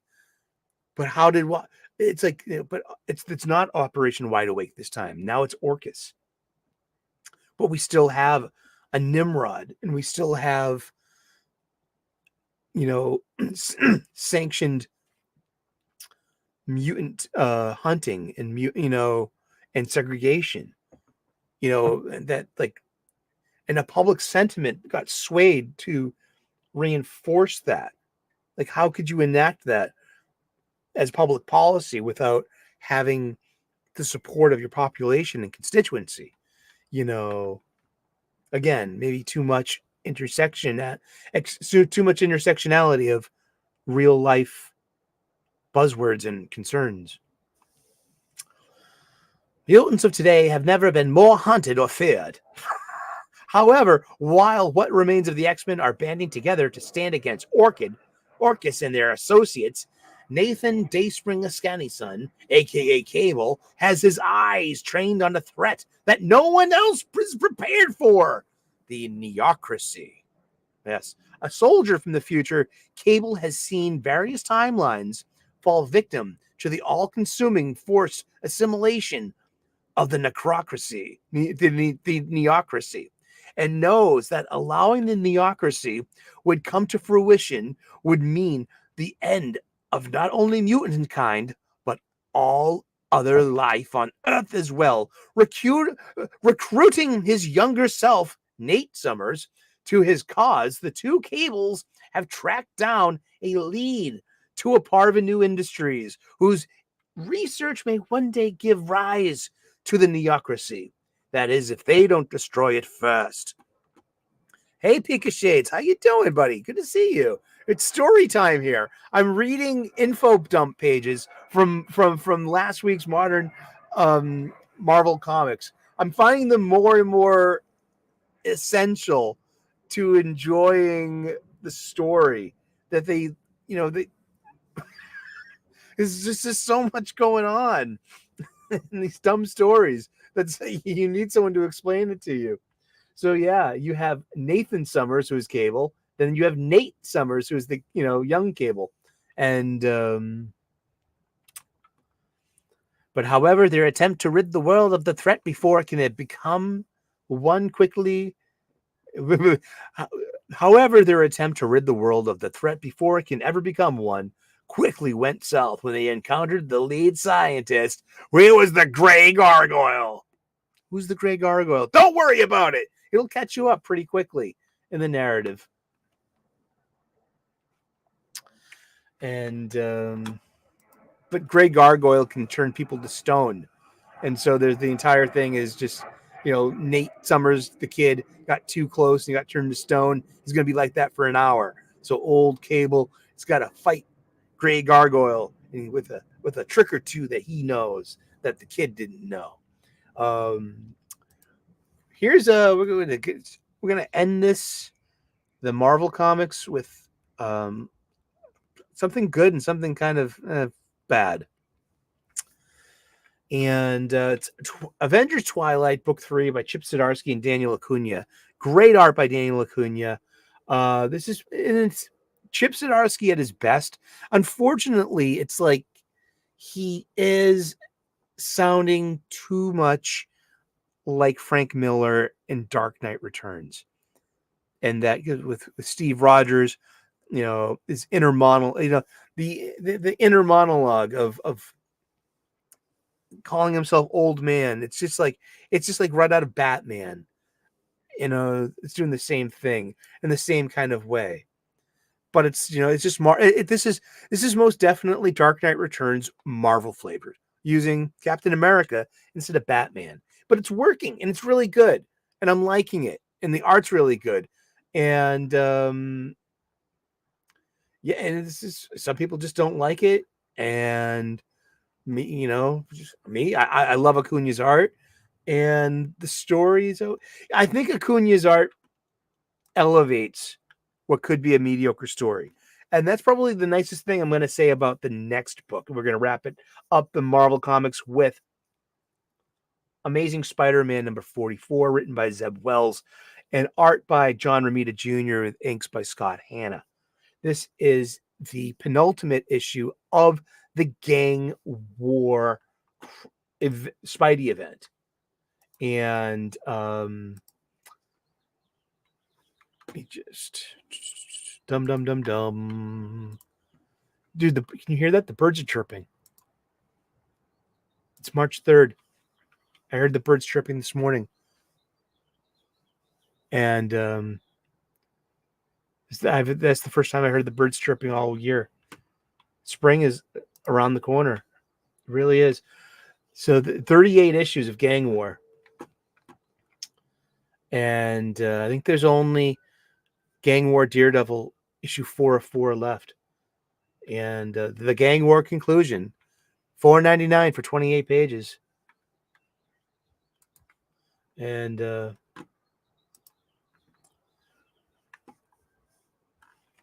it's true. It's 28 pages of art, story, big battle scenes. I'm loving John Romita Jr.'s art here. We're never going to see this kind of thing again. John Romita Jr. writes, he draws in the old Marvel style. He interprets the scripts. He's got great camera work in a way. Some of the art of the panels themselves might be a little clunky here and there, but let me tell you, overall, I mean, just like we're never going to see this again. I mean, John Romita Jr. He's at a new level, and he just keeps getting better and better. And this is just John Romita Jr. and Scott Hanna elevate what could be a very, very mediocre story by Zeb Wells. And of course, like every other Zeb Wells arc that I've paid attention to in Amazing Spider-Man run, this has landed so flatly. I mean, there's an end, there's a winner to the Gang War. We have a definite winner by the end of this, and it's all wrapped up. It's just got to be wrapped up in next week's Daredevil Gang War, issue. I don't even think it's an epilogue, but it's just another flat Zeb Wells landing in a series of these really, Zeb Wells can have a really interesting, Act 1 and Act 2, but by the resolution of Act 3, a few of these, like it was with the Goblin energy and the black costume, with the resolution of Rabin and the death of Miss Marvel. I've only been like tuned into a couple of these arcs, but yeah, it's just Gang War was a dumpster fire. That's true. It was a dumpster fire. Oh, it really was. It was awful. Well, what's in the bag? All right, let's get to like the good stuff. These are the comics that I was able to buy at my local comic book shop this Wednesday.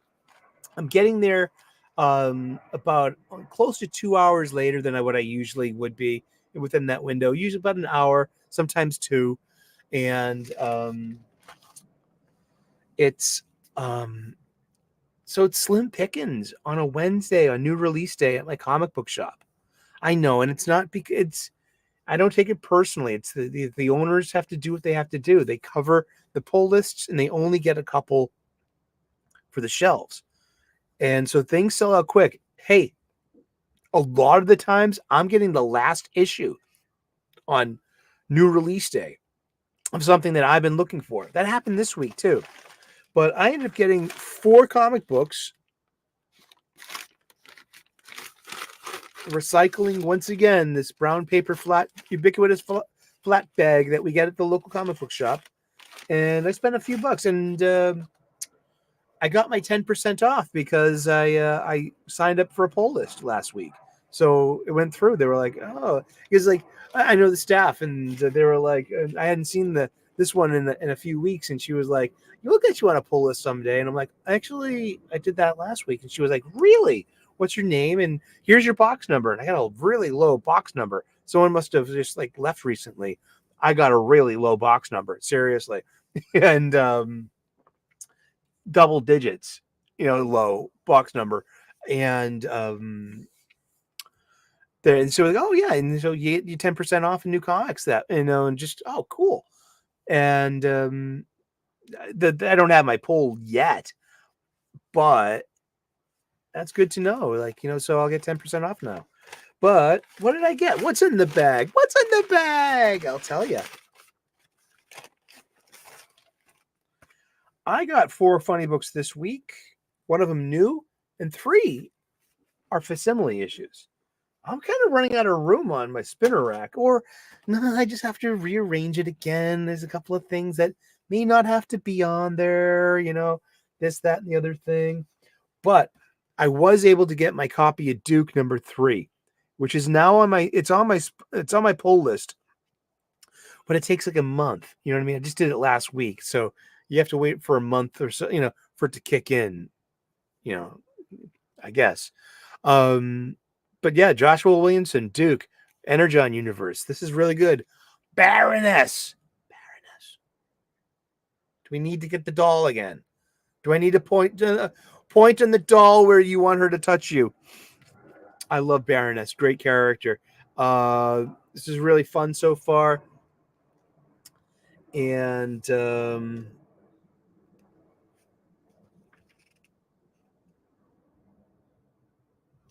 yeah, I mean, it's good stuff, good art.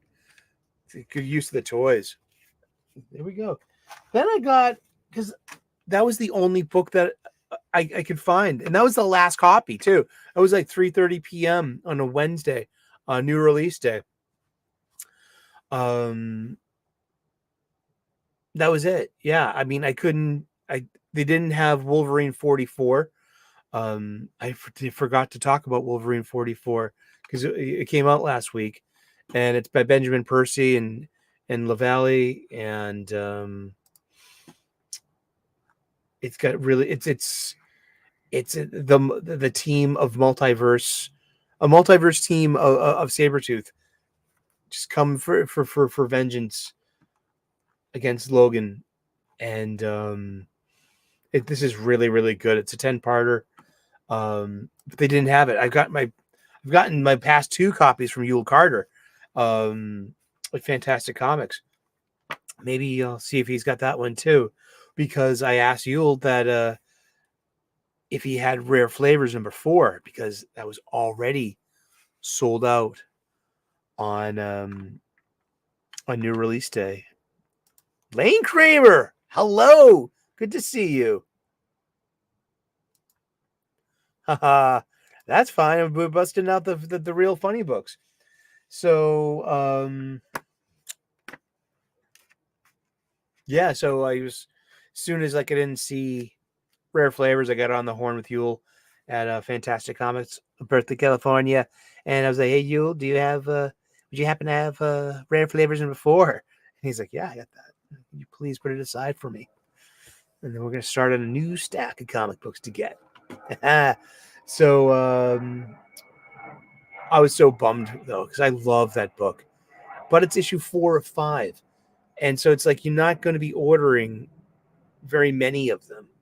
And plus, it's like it was kind of too late to be putting on my pull list because it's like it's ending next month. So I'll find it because it's part of the fun is finding them. You know what I mean? Like that for me. I like that. So, having a pull list is necessary at this point, but there will always be comic books to still find. Oh, Lane Kramer watched Dune Part 2. Excellent movie. I hear it's beautiful. And but as a book purist, I hear I'm going to have my struggles. And I had struggles with the first one with especially the race and gender swapping of Dr. Kynes, because they had intrinsically had to change the character's death.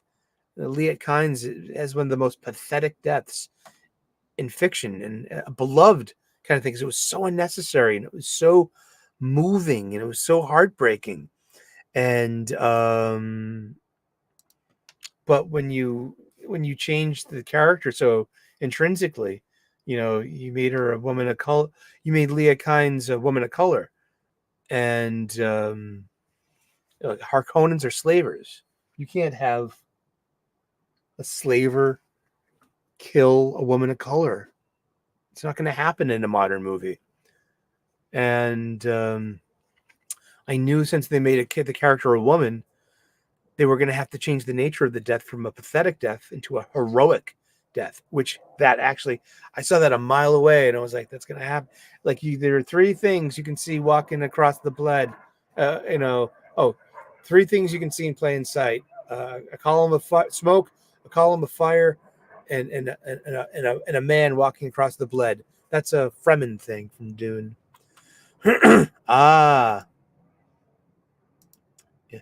Well, they had the Saudagar killer. Yeah. And yeah.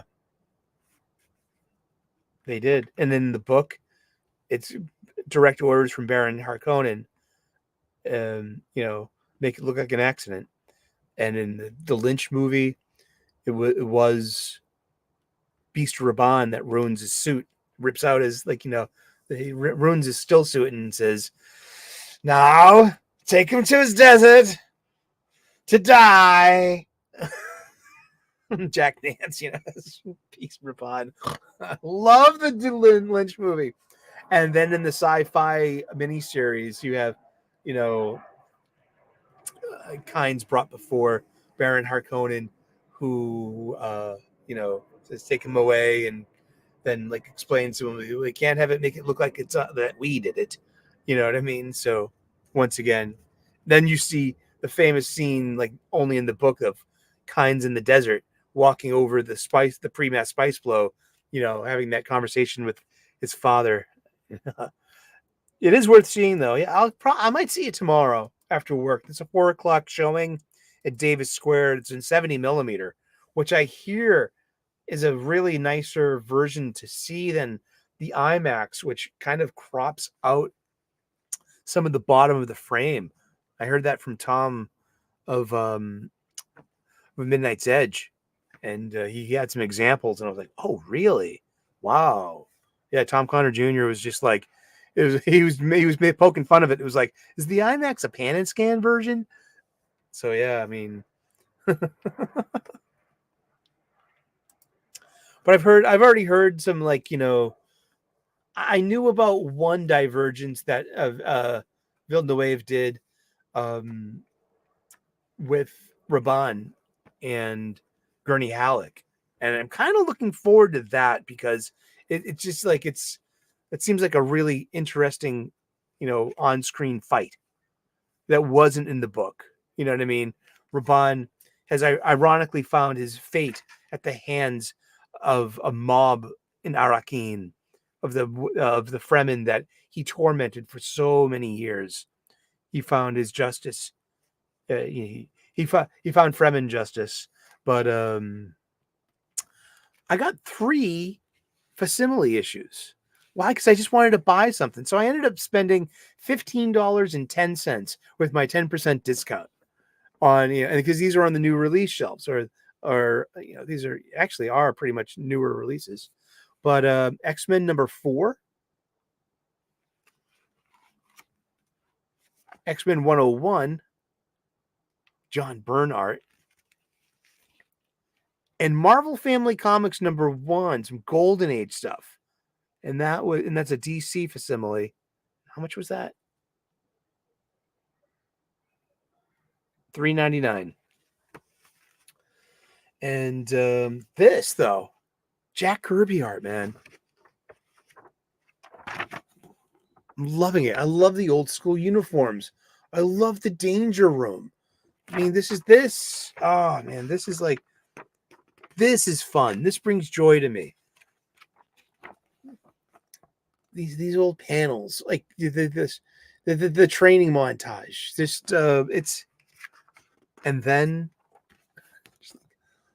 this Kirby art, like again, like seeing like what I said about Ramita and about interpreting scripts, and then just laying down these camera angles, these camera setups. I'm just like, oh man, this is such a great comic book.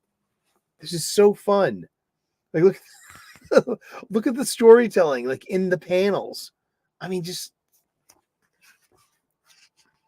loving it. And then about a decade later, you have John Byrne. And this, look at that. No, this is Dave Cockrum. What am I talking about?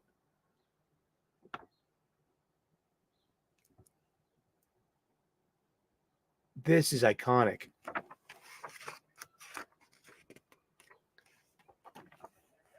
Jean Grey flying the space shuttle down, making the noble sacrifice.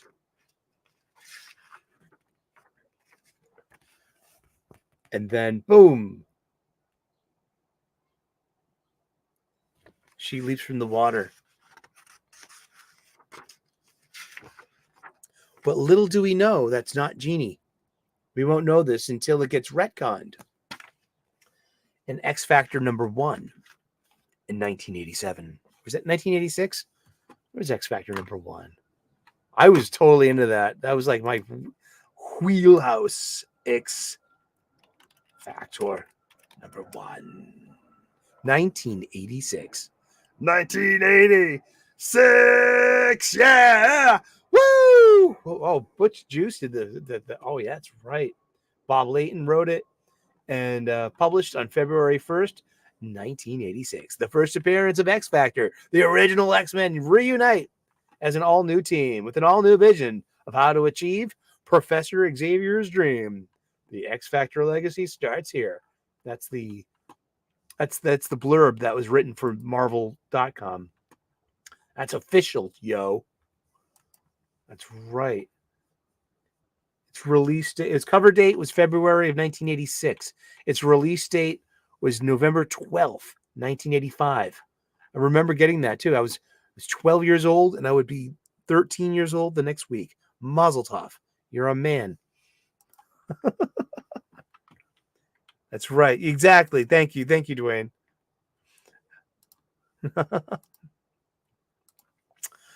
So, Reverend Sully, do you see in your crystal ball in September of 2024, are we going to have a look forward to an all-new Total number 1 relaunch for DC? That sounds like something that could be going on, because they have been bitten by the Marvel bug of these number 1 issues. And yeah, I could totally see Batman going to a new number 1 after 150. Maybe not so much Green Arrow or Green Lantern, or even maybe Flash too. I mean, Flash could start like doing the Miss Marvel. I mean, the Captain Marvel thing. I don't know. I just as long as they keep a legacy number, because I think the legacy number for me is the most important thing. It shows the least amount of respect that they can possibly muster. And like I think like Green Lantern 700 is coming up soon or something.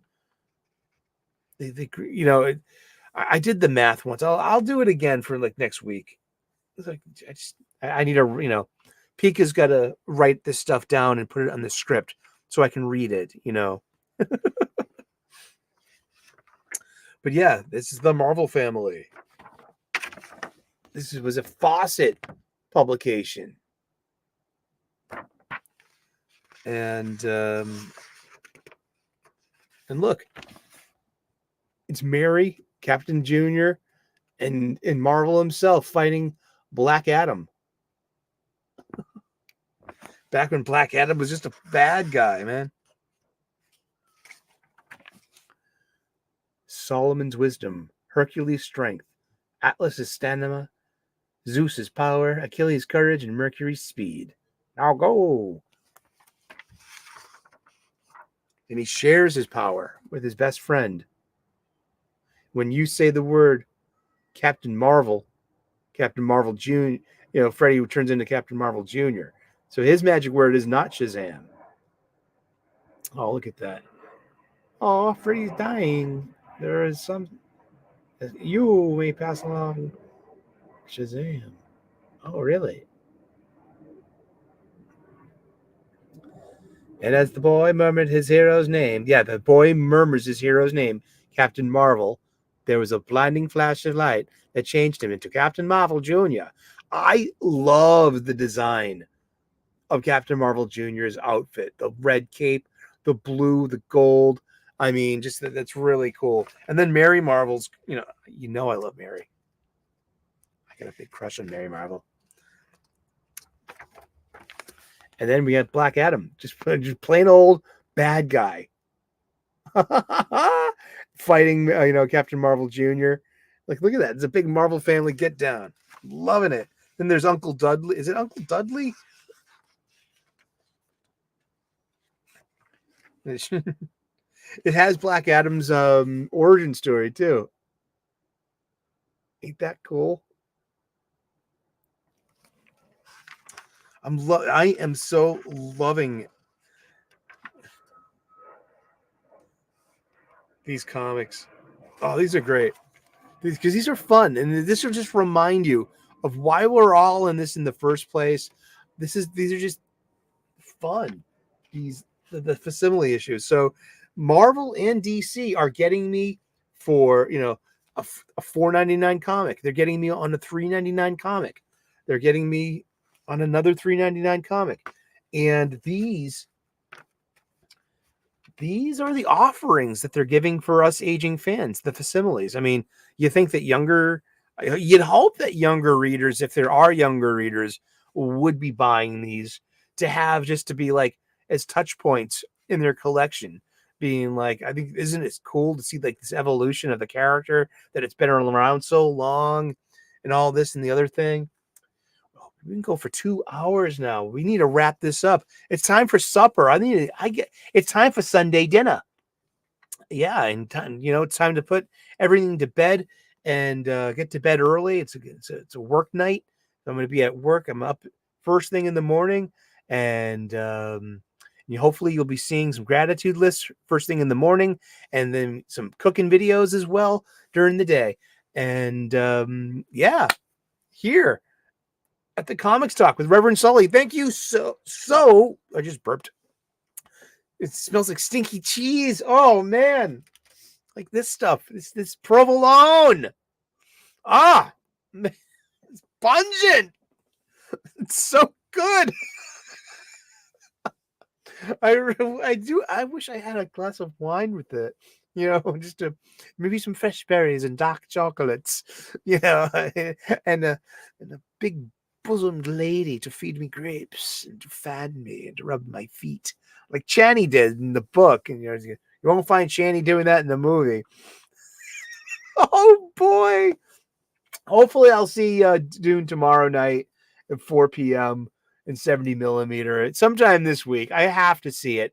I mean, I'm just like, at least I'm prepared for the disappointments in adaptation. I hear it's a wonderful movie, but as a Dune adaptation, it's a little, what happened. But hey, I'm here for it. I'm a huge Dune fan. Seriously. Dune. If you think if Villeneuve's Dune pisses you off, then you should have like, wow, what about Jodorowsky's Dune, huh? And this one here, the Dune, the Sci-Fi Network, miniseries. This was actually really good. Oh yeah, Troy. This movie's awesome. Talk about adaptation. You weren't faithful to the Iliad. Wow. Yeah, I mean, yeah, I know. But thank you so very much for tuning in today. This has been the Comics Talk with Reverend Sully. It's been the Sunday new release review show day. Every Sunday, 3 p.m. U.S. Eastern, we review the comics that we read, and then we show off the actual comics that we buy at the local comic book shop, the LCS, where you should be going once a week if you have one in your neighborhood. I've got 8 literally in the Boston area. It's within striking distance of this very fortress of solitude.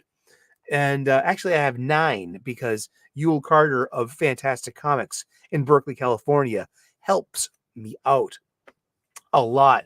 And his deets are in the details and description of this very show. So look him up. If you don't have a local comic book shop in your area, you could be your very own mailbox away from having an LCS.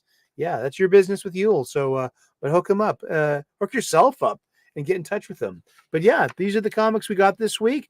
Floppies, funny books, sequential art, storytelling, old stuff, new stuff, and there's still some good stuff out there. And I'm glad that we get to, talk about comic books in this comic book shop style conversation that we have ongoing. Thank you so very much. God bless. Namaste. Good luck. What's going on? Good that I mentioned. Oh, it's still going. Well, we're just wrapping it up right now, Pika Shades. But it's been going for 2 hours. But I don't mind doing a longer form show on a Sunday, especially when you got so many comic books that I literally read and have an opinion of. And I'm happy to talk about it. And I'm happy to be still enjoying my lifelong hobby. Seriously. All things considered, especially with the publication industry, being what it is. I mean, like I meant to bring this up. All right. This is it. This is this month's issue of Sports Illustrated. And this is a lot like this. They are periodical print publications. They're printed. They have a binding. They have a cover price. They have a marketplace. And they have advertisements. And they're marketed to, so this has an $8.99 cover price. And Sports Illustrated is no longer released weekly. It's released monthly now. Yet as a subscription, you can get a year's worth of Sports Illustrated for $20.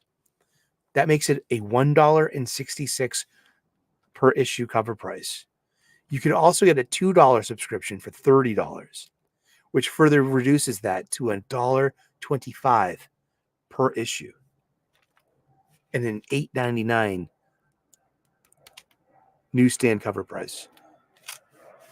And it has, someone looked it up on Twitter for me too, that it has a circulation of less than 3 million. It's about about 2.5 million circulation. That means complimentary copies as well, and but just look, the advertisements. It's a guy, it's a basketball player, it's sneakers.